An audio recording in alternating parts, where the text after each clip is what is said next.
Kings, chapter 19,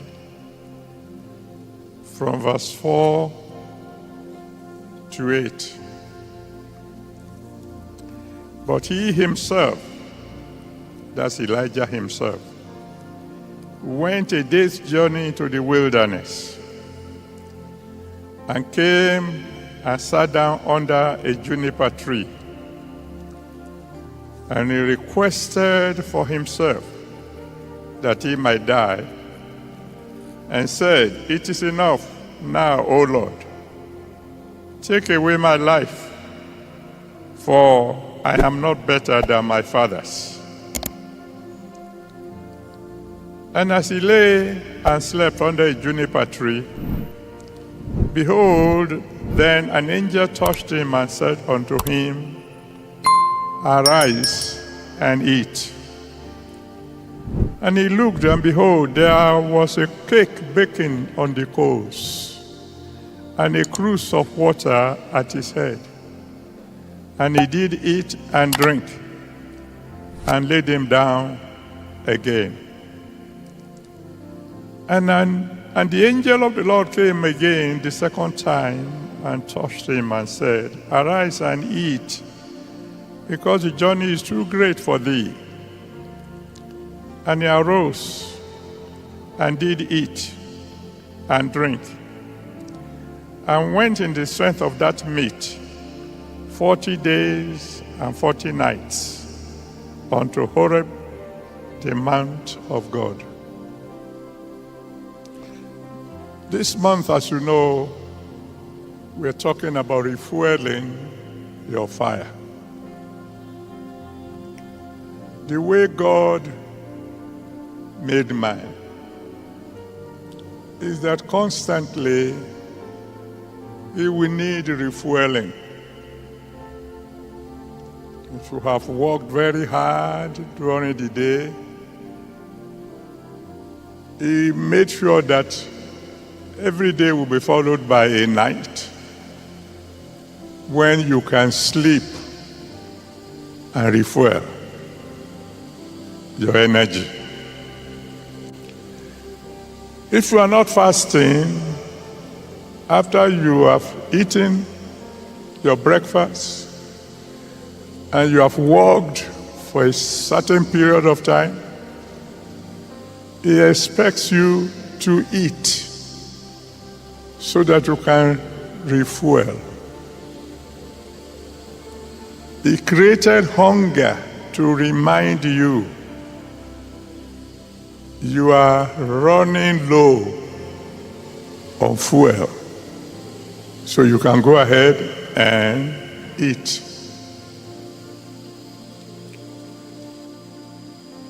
When you fire a gun, if that gun is to remain effective, you must reload. In the story we read here, we read the story of a man called Elijah, who was a highly anointed man of God. For more than 3.5 years, he was charging his battery. And then came 1 Kings chapter 18. And he had to use the battery that had been charged. He used the battery first to call down fire from heaven. And you need quite a lot of battery power to be able to pray a prayer that was for just about 2 minutes and bring fire from heaven. I'm believing God for someone that from now on, each time you pray, fire will fall.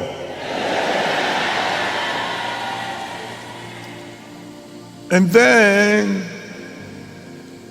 he went ahead and used the same battery to call down rain from heaven. It had not rained for 3.5 years.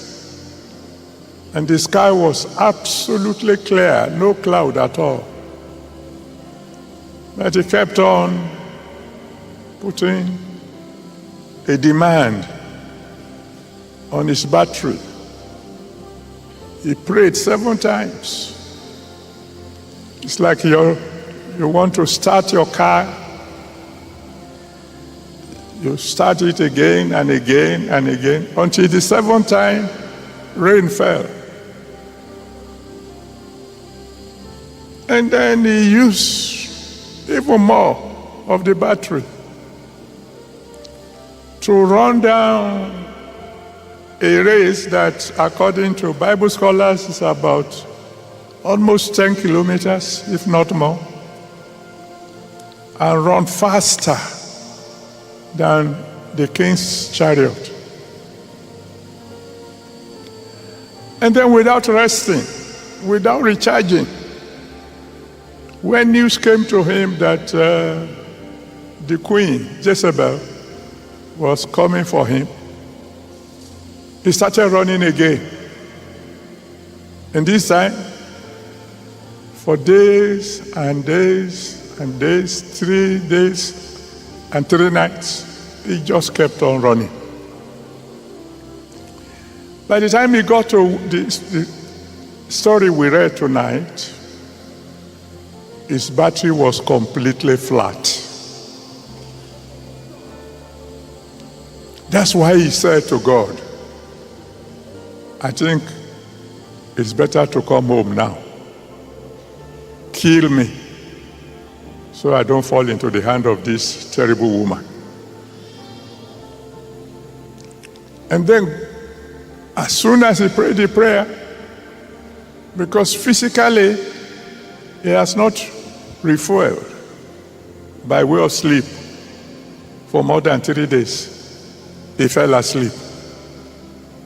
Even though he was aware that Jezebel might be running after him to catch him and kill him, he fell asleep again.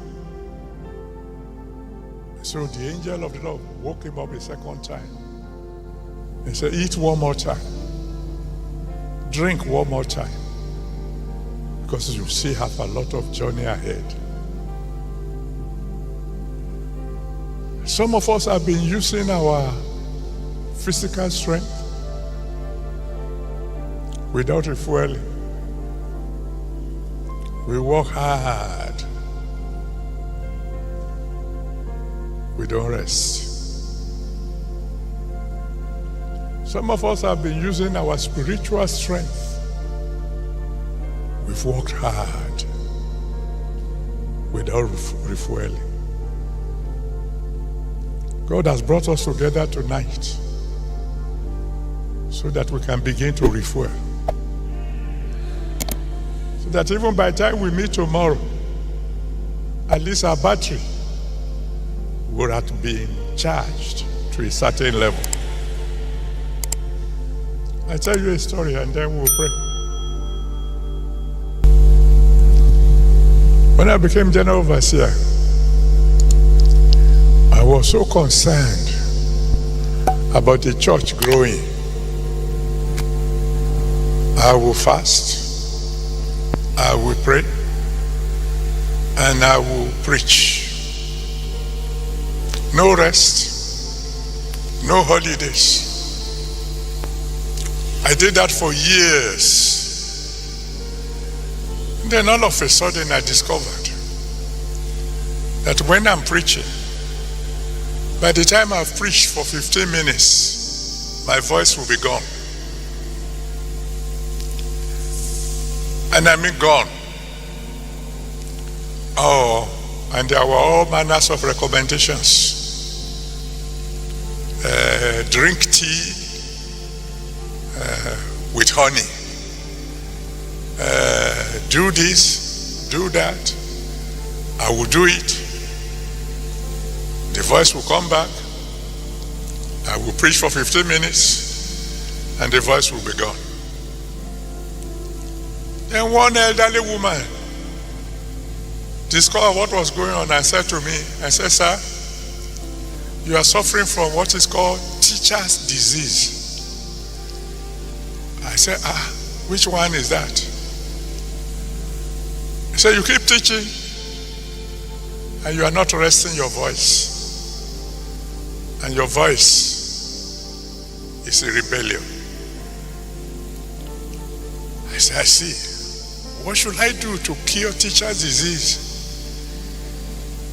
He said, don't talk for 15 days. How am I going to do that? He said, well, at least you are still lasting 15 minutes. When you can't last 5 minutes, you will do what I said. So for the first time in my life, at least after becoming general overseer, I took a holiday. I went to Germany, stayed with our ambassador there, and in the embassy there, in the ambassador's house, there's something they call, what do they call this thing?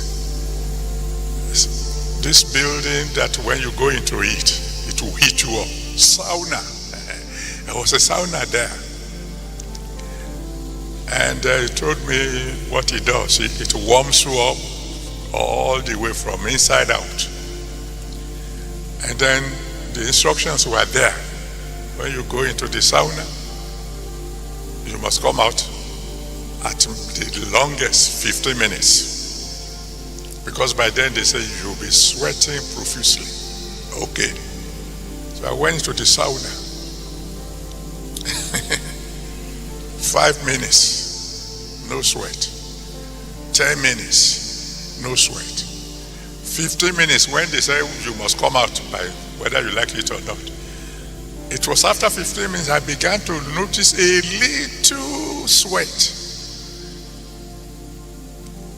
I was in that sauna for 45 minutes before I got any kind of sweat.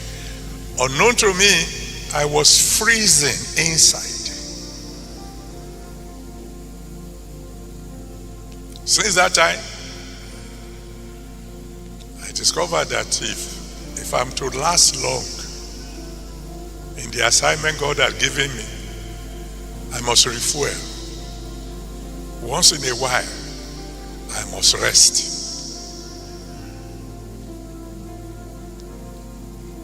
Some of you need to refuel physically. There are some of you need to refuel spiritually.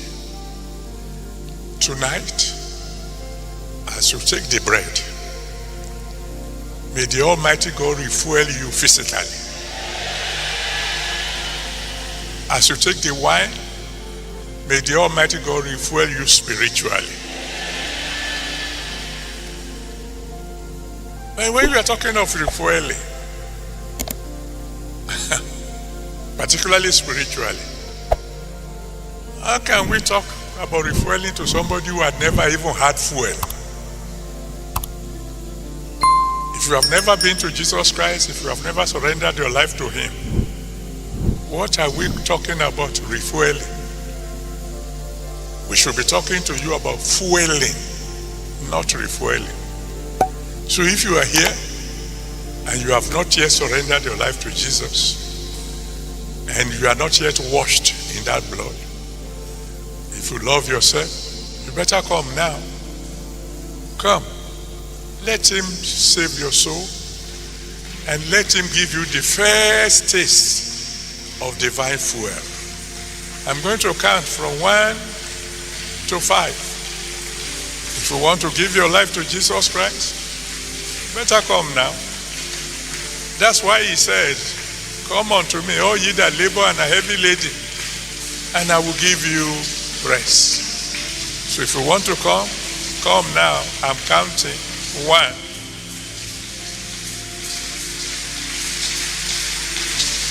2,